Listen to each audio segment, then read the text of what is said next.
I'm Oumaima Ramdani.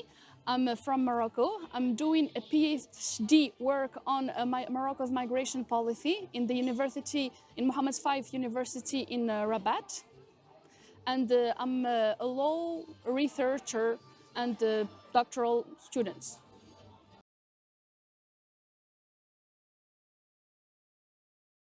This is a very good question. So, as I said, my PhD is about Morocco's migrations policy and the situation or the legal situation of migrants in Morocco.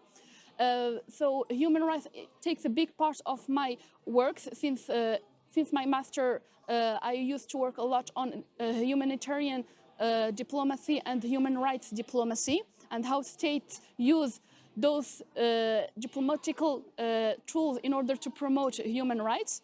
And in the case of my thesis, I would like to work on how states use human rights in order to respond to its engagement toward the international communities and implement the international covenants and texts.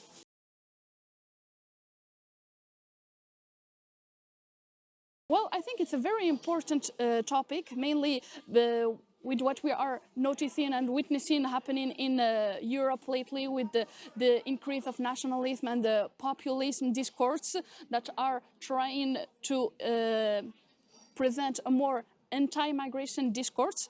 And we can notice the same phenomenon happening slowly but surely in Morocco. So we have like these parallel systems that's going between the EU and Morocco, since Morocco tried to just implement and protect the EU borders and stopping migrants from going there.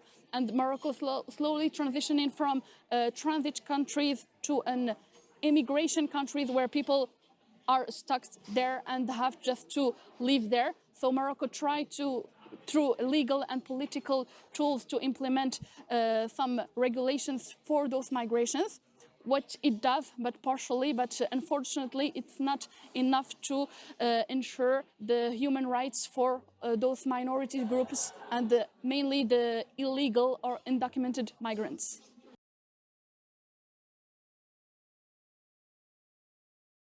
Well, first of all, I was able to meet a lot of great people, PhD students like me, and great researchers and professors. So, first of all, to connect with other perspectives, I've learned a lot about the German policy migration systems, and I thought what are the differences and similarities between, for example, Morocco and German, and also Morocco and French and Italy.